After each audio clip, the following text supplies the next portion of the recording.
Ya, ini mata kuliah problem solving and decision making itu artinya pemecahan masalah dan pengambilan keputusan, ya. Itu yang menjadi pembahasan dalam mata kuliah ini. Dan buku yang Bapak gunakan itu nanti Bapak share juga di grup. Ini sama judulnya, ya. Ini sama dengan judul mata kuliah kita pada saat ini. Ini ditulis oleh pakar, ya, atau Bernie Gumulya, salah satu peneliti mengenai manajemen dan pengembangan organisasi di Harvard University Amerika Serikat, gitu, ya. Dan beberapa koleganya yang membantu dia dalam pelatihan dan menulis buku ini. Dan ini buku terjemahan. Tapi menurut Bapak ini adalah buku yang menarik untuk digunakan dalam mata kuliah ini. Ada juga buku judul yang sama dan penulis yang sama, sampulnya warna biru, baik itu kuning maupun biru, isinya sama saja, hanya beda terbitan saja. Oke, coba masuk ke selanjutnya. Oke. Nah, setiap manusia pasti memiliki masalah. Tidak ada manusia yang tidak punya masalah, gitu. Apalagi berkembangnya era percepatan di era informasi disebut sebagai era yang cepat, ya. Semuanya instan, gitu. Maka ketika ada budaya antri itu sudah mulai menurun, gitu. Karena kenapa? Orang semuanya ingin cepat itu. Dan mau beli apapun sekarang jarang antri. Karena apa? Anda bisa memesan melalui online.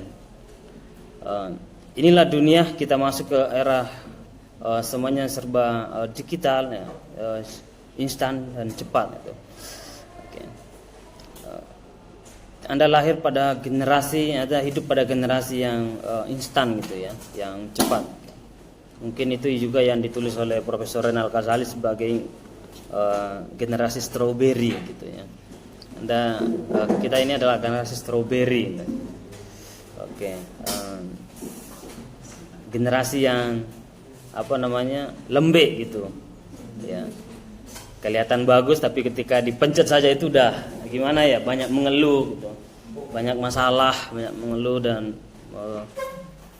tapi di sisi lain kalau kita mau berpikir positif, ini adalah bagian daripada tantangan, ya, justru menjadi peluang. Tidak selamanya juga kita harus percaya dengan istilah-istilah itu, bahwa tidak semua generasi hari ini itu lembek, tidak semua generasi hari ini itu cengeng, itu.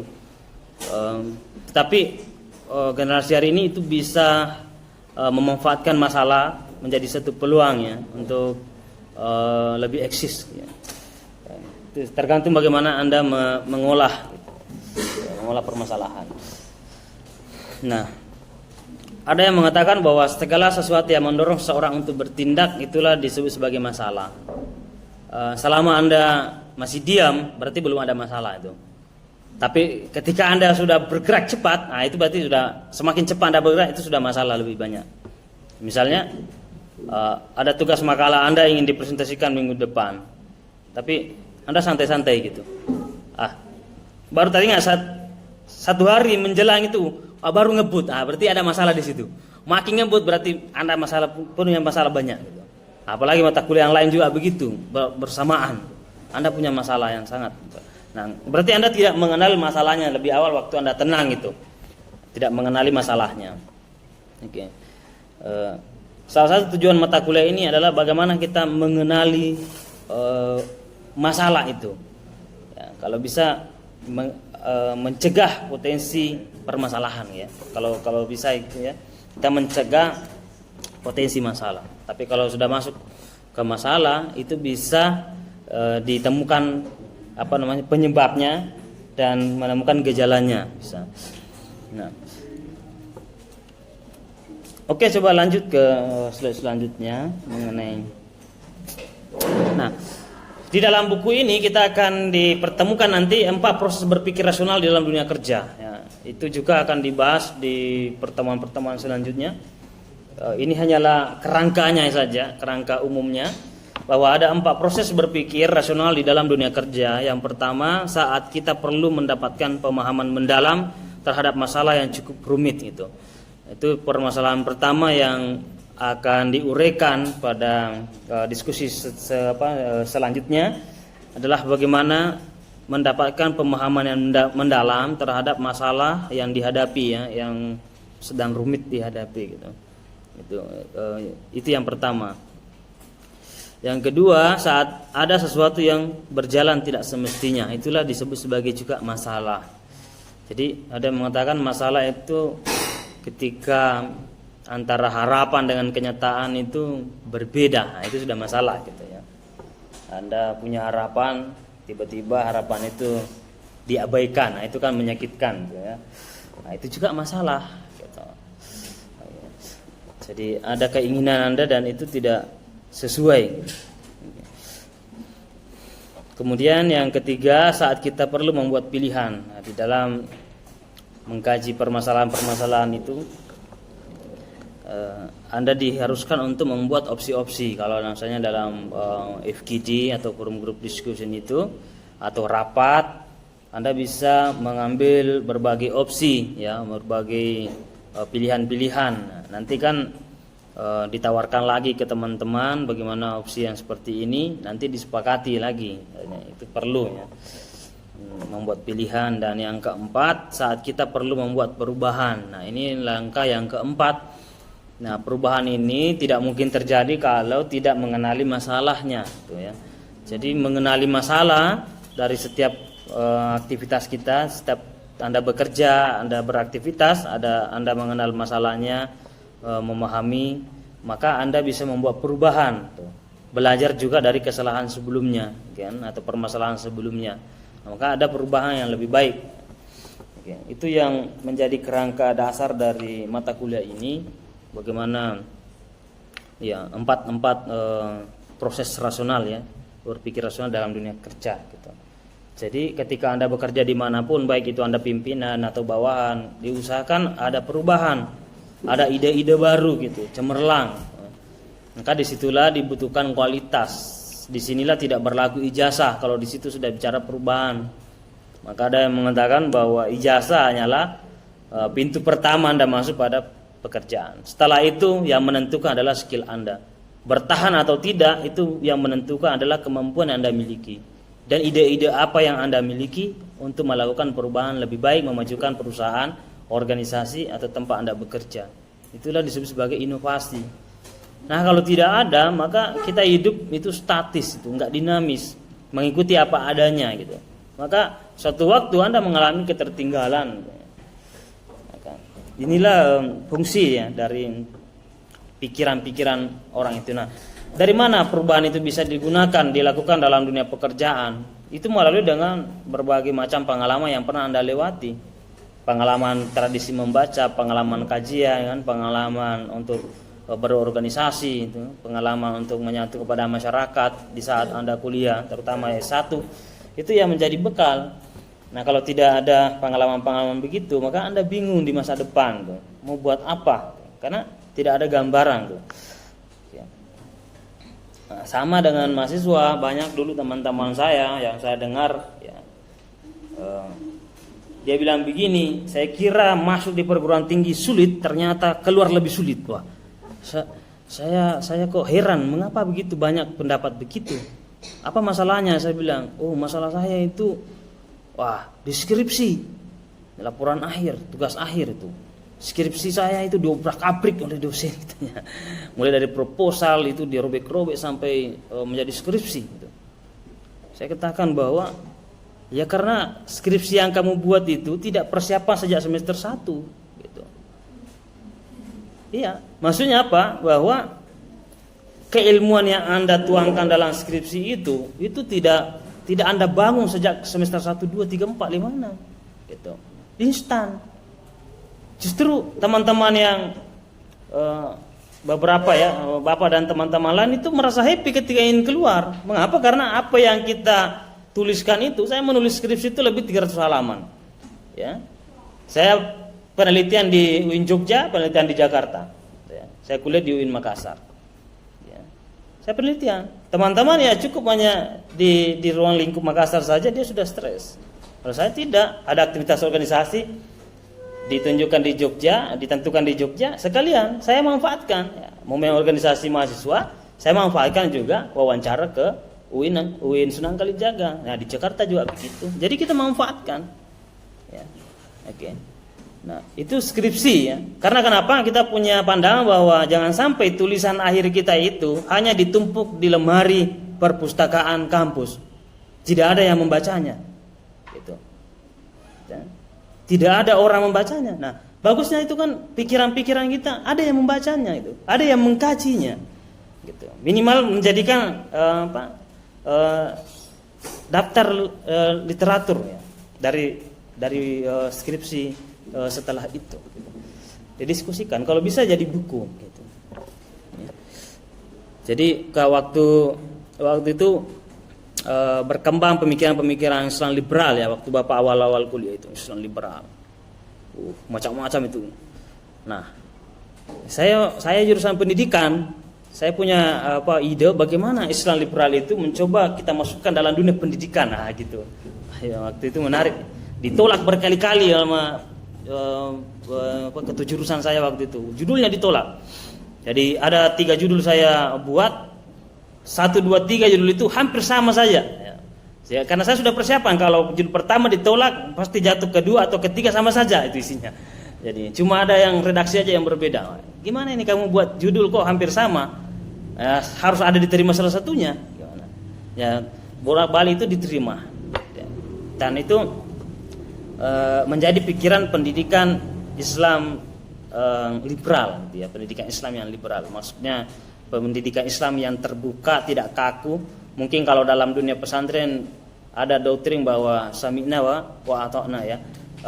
Mendengarkan dan mentaati. Kalau pendidikan yang agak liberal itu sami'na wa analisis ya. Ya, mendengarkan dan menganalisa dulu. Jangan ditelan mentah-mentah dong. Ya, apa yang dikatakan dosennya belum tentu benar, ya. Kita cek dulu itu dosennya rajin belajar apa enggak? Rajin baca buku apa enggak? Bukunya ada berapa gitu. Oke. Jangan sampai copy paste semua, perempuannya copy paste dan lain-lainnya copy paste. Itu kan harus dikritisi dong.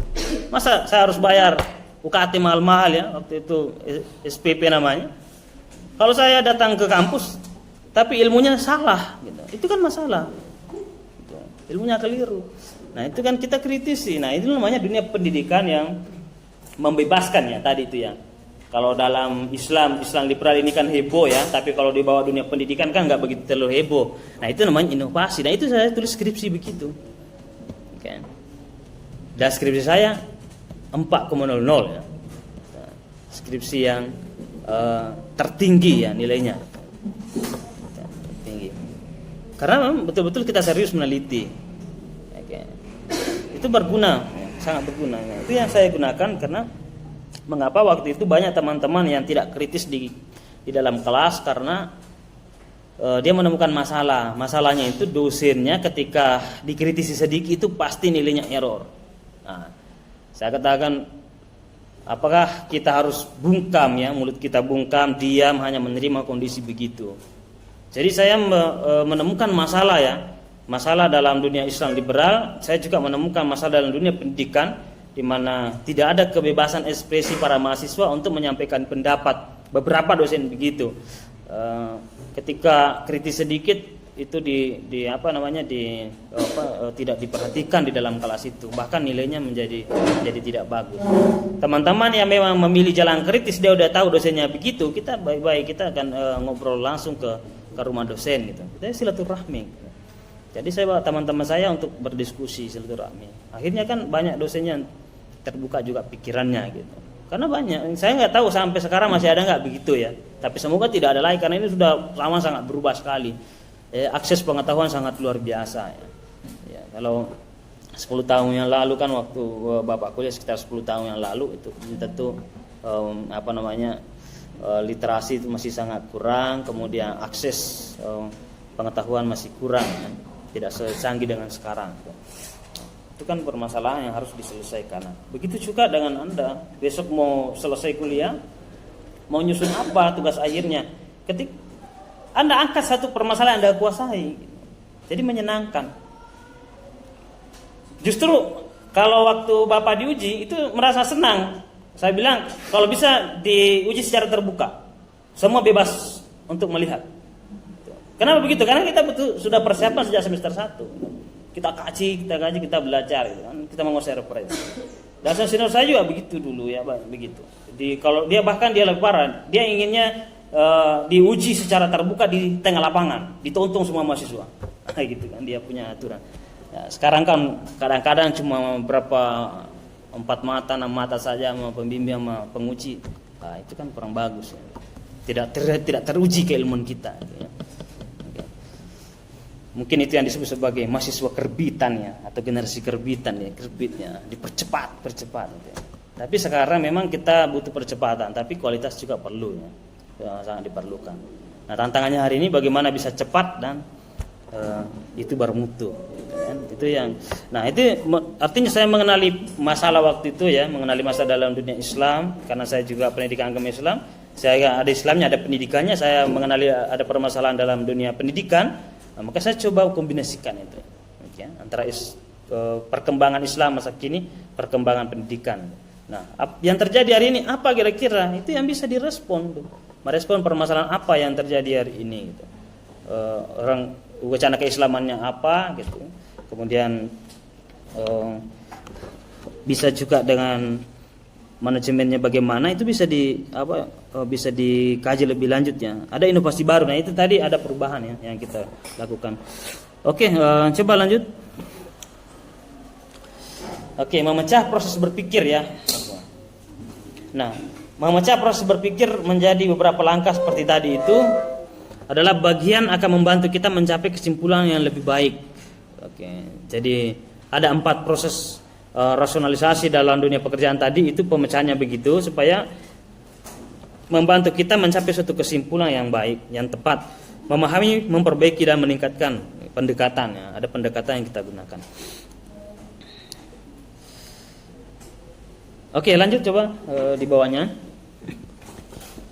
Nah, ada mengkomunikasikan pikiran kita ke orang lain. Nah, dalam dunia pekerjaan besok, dalam dunia aktivitas Anda, dalam dunia pekerjaan, ide itu jangan disimpan, tapi didiskusikan.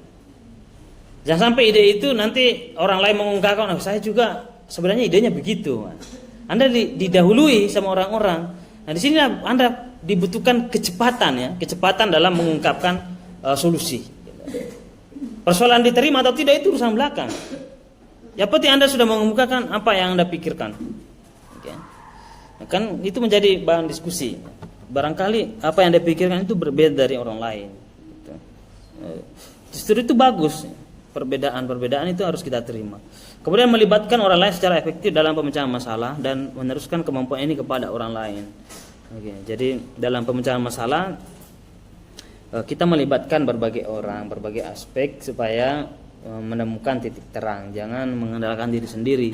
Meskipun sehebat apapun manusia itu pasti ada sisi yang terlupakan ya, ada sisi yang tak tertangkap dalam pikirannya. Maka kita butuh partner ya, kita butuh orang lain untuk saling mengisi. Orang hebat apapun itu, dalam dunia sepak bola pun begitu. Siapa yang tidak mengakui kehebatan Cristiano Ronaldo dan Lionel Messi? Tapi mengapa dia ada pelatihnya gitu? Bayangkan itu. Belum tentu juga pelatihnya itu lebih hebat dari dia. Mengapa orang-orang hebat tetap ada pelatihnya? Karena pasti ada yang terlewatkan dia. Meskipun dia sangat pintar, cerdas, hebatnya, skillnya luar biasa, pasti ada yang terlewatkan yang tidak dia amati dari pihak luar misalnya. Nah, pelatihnya ini kan bisa mengamati. Oh, di sini harus dibenahi lagi, di sini harus dibenahi. Itu menerima mereka. Meskipun gajinya luar biasa. Nah, begitu juga di dalam dunia pekerjaan lain. Karena tetap ada pelatihan ya, mengupdate diri supaya lebih hebat lagi. Gitu kan. Orang hebat pun terus belajar ya. Apalagi kalau Anda merasa belum hebat gitu. Ngapain nggak belajar? Oke. Nah, bagian akhir ya, slide terakhir. 4 proses analisis di dunia kerja. Oke, ini juga yang menjadi pembahasan dalam buku ini ya. Ini dalam buku ini juga akan membahas 4 proses analisis di dunia kerja. Yang pertama, analisis situasi membantu kita memahami kondisi. Jadi analisis situasinya, kita akan memahami kondisinya dan selanjutnya merencanakan jalan keluar bagi masalah yang rumit. Jadi ketika ada permasalahan, maka memahami analisis dulu situasinya, apa situasinya bagaimana gitu ya. Kemudian yang kedua, analisis persoalan, membantu kita mengidentifikasi mengapa kesalahan terjadi. Itu kan tadi berbeda, ada situasinya dulu dianalisa. Ini bisa secara terpisah saja, bisa juga secara terpisah digunakan dalam pemecahan masalah, bisa juga digunakan sekaligus ya dalam mengatasi persoalan gitu. Misalnya tiba-tiba saat ini kan dihebohkan setelah pemilihan presiden tiba-tiba beras melonjak gitu kan gitu. Nah, Anda kan kalau orang mau menganalisis itu apa masalahnya gitu. Situasinya kenapa? Apa yang membuat situasi itu bisa harga ikut drastis meningkat gitu. Kan begitu. Kemudian kenali masalahnya. Ya, ini banyak ya, banyak analisa, ada yang mengatakan habis karena bantuan sosial itu, habis stoknya itu diborong oleh pemerintah untuk dibagi-bagikan bantuannya. Akhirnya kan kelangkaan terjadi, maka naiklah harga barang-barang. Itu kan satu analisis. Yang kedua, banyak analisis yang lain. Wah, karena dana kampanyenya habis semua. Sekarang mau dikembalikan itu supaya bagaimana rakyat itu diambil uangnya dengan cara menaikkan semua harga barang-barang tuh. Nanti kan kekayaan itu bisa kembali ke orang yang bermodal gitu. Nah, itu macam-macam analisa. Oke, macam-macam kan. Ada juga analisa lain. Oh enggak, karena ini menjelang bulan Ramadan. Gitu ya. Ada masalah ya. Nah, nanti Anda akan menemukan apa masalah yang sesungguhnya gitu ya. Kemudian yang ketiga, analisis keputusan membantu kita memilih ya. Jadi ada analisis keputusan-keputusan yang diambil sama kolega-kolega, sama teman-teman. Nanti kita membantu kita untuk memilih opsi yang tepat. Kemudian yang keempat, analisis persoalan potensial membantu kita membuat perubahan atau menerapkan rencana ya. Jadi ada potensi yang kita kaji di situ ya. Keputusan yang membantu kita dalam melihat persoalan yang sangat potensial untuk melakukan perubahan. Nah, itu kira-kira gambaran dalam mata kuliah ini.